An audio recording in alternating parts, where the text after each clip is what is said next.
ये बात कहां से शुरू हुई कि डोनाल्ड ट्रंप को खतरा है, उनके खिलाफ षड्यंत्र रचा जा रहा है और ऐसा हुआ तो ईरान इसके पीछे जिम्मेदार, इसे बताने का क्या मतलब है? क्या वाकई ईरान अब सीधा डोनाल्ड ट्रंप के पीछे है? इन सब के बीच न्यूक्लियर डील का क्या होगा? दोनों देशों के बीच हुआ युद्ध विराम अब खत्म हो चुका है और ईरान के कई परमाणु और मिसाइली ठिकानों पर नई हलचल दिखाई दी है। सैटेलाइट तस्वीरों में भी ऐसा क्या आया जो अमेरिका और इजराइल की टेंशन बढ़ा देने वाला है? बात करेंगे इसी पर। नमस्कार, मैं हूं आशीष त्रिपाठी और पहले उस डील की बात जिससे युद्ध शांत या खत्म हो सकने की संभावना है, लेकिन इसकी खटाई में पड़ने की पूरी संभावना है क्योंकि बड़ी खबर यह आ रही है कि एक तरफ अमेरिका और ईरान फिर से न्यूक्लियर के मुद्दे पर बातचीत कर रहे हैं तो दूसरी तरफ ईरान ने ऐसी चाल चलना शुरू कर दिया जिससे अमेरिका और इजराइल दोनों की टेंशन बढ़ गई है। सीएनएन की एक रिपोर्ट के मुताबिक सैटेलाइट तस्वीरें इसके पीछे कारण हैं। दरअसल कुछ सैटेलाइट तस्वीरें सामने आई हैं जिसमें ईरान के कई परमाणु और मिसाइली ठिकानों पर नई हलचल देखी गई है। तस्वीरें इशारा करती हैं कि हालिया अमेरिकी और इजरायली हमलों के बाद ईरान अपने कुछ संवेदनशील ठिकानों को दोबारा तैयार करने में जुटा हुआ है। अमेरिकी राष्ट्रपति डोनाल्ड ट्रंप ने शुक्रवार को यह कहा कि ईरान ने अमेरिका से बातचीत जारी रखने की इच्छा जताई है और वॉशिंगटन इसके लिए तैयार भी है। हालांकि ट्रंप ने यह भी स्पष्ट किया कि दोनों देशों के बीच हुआ युद्ध विराम अब खत्म हो चुका है। सोशल मीडिया पर उन्होंने लिखा कि ईरान ने हमसे बातचीत जारी रखने को कहा और हमने सहमति दे दी, लेकिन हमने साफ शब्दों में यह बता दिया कि सीजफायर अब खत्म हो चुका है। यानी एक तरफ बातचीत की तैयारी तो दूसरी तरफ तनाव भी बरकरार है। सीएनएन के विजुअल जांच के मुताबिक जून के आखिर और जुलाई की शुरुआत में ली गई सैटेलाइट तस्वीरों में कई संवेदनशील ठिकानों पर गतिविधियां देखी गई हैं।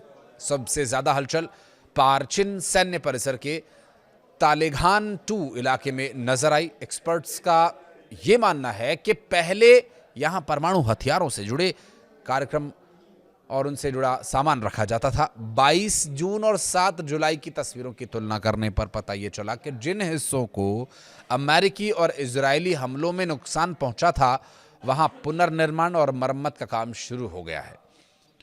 तो ये टेंशन इजरायल और अमेरिका के लिए हो गई है। अब इस रिपोर्ट में पिकैक्स माउंटेन का भी जिक्र हुआ है और जिसे ईरान का संभावित अंडरग्राउंड परमाणु ठिकाना माना जाता है। 21 जून की सैटेलाइट तस्वीरों में वहां सुरंगों के अंदर और बाहर कई वाहनों की आवाजाही दिखाई दी है और इससे अटकलें यह लगाई जा रही हैं कि ईरान अंडरग्राउंड फैसिलिटीज को फिर से सक्रिय करने की कोशिश कर रहा है। और इन सब के बीच न्यूयॉर्क पोस्ट को दिए गए एक इंटरव्यू में ट्रंप ने कहा कि मैं काफी समय से उनके निशाने पर हूं और अगर मेरे साथ कुछ होता है तो मैंने ऐसे हमले के निर्देश दिए हैं जैसा ईरान ने पहले कभी ना देखा हो। इजराइल ने हाल ही में अमेरिका के साथ एक खुफिया सूचना साझा की थी। हालांकि अमेरिका प्रशासन अब तक इस दावे की स्वतंत्र पुष्टि भी नहीं कर पाया है। व्हाइट हाउस ने इस पूरे मामले में ट्रंप के नाटो सम्मेलन के दौरान दिए गए बयान का हवाला दिया जिसमें उन्होंने कहा था कि वो ईरान की किल लिस्ट में सबसे ऊपर है, उनकी हर सूची में है। ट्रंप का दावा है कि वो इसकी परवाह नहीं करते। वहीं वो कह रहे हैं कि जो दुनिया के लिए सही है वही वो कर रहे हैं। राष्ट्रपति का पद ही जोखिम भरा होता है। अमेरिकी खुफिया एजेंसीज उन लोगों पर नजर रख रही हैं जो मौजूदा और पूर्व अमेरिकी अधिकारियों पर संभावित हमलों की चर्चा कर रहे हैं। वहीं कुछ अमेरिकी अधिकारियों का यह मानना है कि इजराइल की ये खुफिया चेतावनी ट्रंप के ईरान संबंधी फैसलों को प्रभावित करने की व्यापक कोशिश का हिस्सा भी हो सकती है। नेतन्याहू ने ट्रंप से बात की और ईरान को चेताया कि ये सब आखिर आगे कितने दिन और चलने वाला है। चूंकि एक रिपोर्ट के अनुसार ट्रंप और नेतन्याहू ने फोन पर बातचीत कर दोनों देशों के बीच सुरक्षा और रणनीतिक समन्वय बनाए रखने पर सहमति जताई है। नेतन्याहू के कार्यालय ने इंटरनेट मीडिया प्लेटफॉर्म एक्स पर लिखा कि राष्ट्रपति ट्रंप ने प्रधानमंत्री को खाड़ी क्षेत्र में अमेरिका की गतिविधियों के बारे में जानकारी दी है। उधर नेतन्याहू ने ईरान को चेतावनी दी है कि लड़ाई अभी खत्म नहीं हुई है। ईरान पर गंभीर हमलों के लिए उन्हें केवल ट्रंप के हामी की भरने की जरूरत है। ट्रंप पर हमले की साजिश में आतंकवाद का केस या जिस तरह से व्हाइट हाउस में जून में आयोजित ट्रंप की UFC जिसे मिक्स्ड मार्शल आर्ट्स कार्यक्रम कहते हैं, इस पर ड्रोन और स्नाइपर हमले की कथित साजिश रचने के आरोपों में 8 लोगों पर आतंकवाद और हत्या की साजिश के तहत अभियोग चलाया गया था। तो इस अभियोजन पक्ष के अनुसार आरोपियों ने मई से ही हथियार, गोला बारूद, ड्रोन, विस्फोटक, बॉडी आर्मर्स और जो कम्युनिकेशन के उपकरण हैं उन्हें जुटाने का काम शुरू कर दिया था।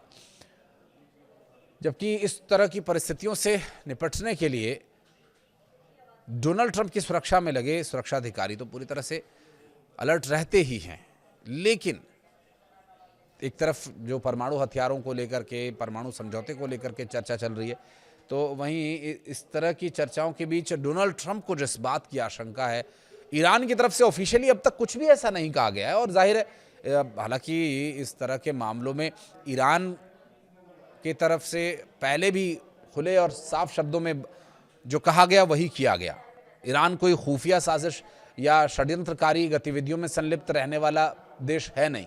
वहाँ का नेतृत्व खुले तौर पर जो करता है वो खुले तौर पर करता है। स्ट्रेट ऑफ होर्मुज को लेकर के उन्होंने जो भी कार्रवाई की वो डंके की चोट पर की, और स्ट्रेट ऑफ होर्मुज पर जो उन्होंने नियंत्रण पाने की कोशिश की वो भी अंतर्राष्ट्रीय स्तर पर पहले कहा और फिर किया।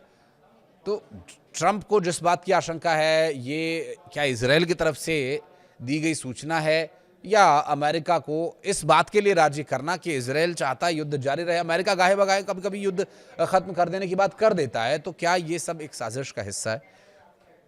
क्या वाकई इजराइल इसके खिलाफ साजिश रच रहा है, या फिर इसके पीछे वाकई जो डोनाल्ड ट्रंप को खतरे की आशंका जताई जा रही है वो खतरा है? और अगर दूसरा पहलू देखें तो ये स्वाभाविक भी हो सकता है। ईरान के धार्मिक नेता, पूर्व supreme leader Ayatollah Ali Khamenei साहब के साथ जो हुआ, जो उनकी शहादत हुई, इस बात से ईरान गमज़दा है और एक बार फिर इस गम के मातम के बीच हो रहे हमले इस बात को दिखा रहे हैं, जता रहे हैं, बता रहे हैं कि इजराइल इस पूरे मामले में अमेरिका या ट्रंप के रवैये से इसलिए खुश नहीं है क्योंकि वो कभी कभी युद्ध खत्म करने या फिर स्ट्रेट ऑफ होर्मुज खोल देने पर ही युद्ध शांत कर देने, परमाणु वगैरह 2-4 जो उनके टॉपिक्स हैं उस पर ही वो युद्ध खत्म कर देने की बात करें, जबकि इजराइल को हमेशा इस बात की चिंता रहती है कि अगर अमेरिका ने युद्ध से पीछे हाथ खींच लिया तो इजराइल अकेला पड़ जाएगा, और इजराइल इस पूरे क्षेत्र में वाकई अकेला देश है। और ये बात और ये चिंता इजराइल प्रशासन को कहीं ना कहीं डरा रही हो सकती है, या फिर इस युद्ध को लेकर के कोई और रणनीति अब इजराइल बनाने वाला है, क्योंकि डोनाल्ड ट्रंप को दी गई वो यही सूचना थी कि उनके खिलाफ साजिश रची जा रही है, उन पर निशाना है ईरान का, जबकि ईरान की तरफ से अभी भी इस बारे में कोई भी स्पष्ट जानकारी नहीं दी गई है। आगे क्या स्थिति होती है ये देखने का विषय होगा, लेकिन इस बीच सबसे महत्वपूर्ण बात है स्ट्रेट ऑफ होर्मुज, जो कि अमेरिका को शांत रखने या अमेरिका के द्वारा हमला जारी रखने के बीच एक कारण हो सकता है। स्ट्रेट ऑफ होर्मुज पर जब भी ईरान का नियंत्रण रहा है तो अमेरिका बौखलाया और अमेरिका ने हमले किए हैं।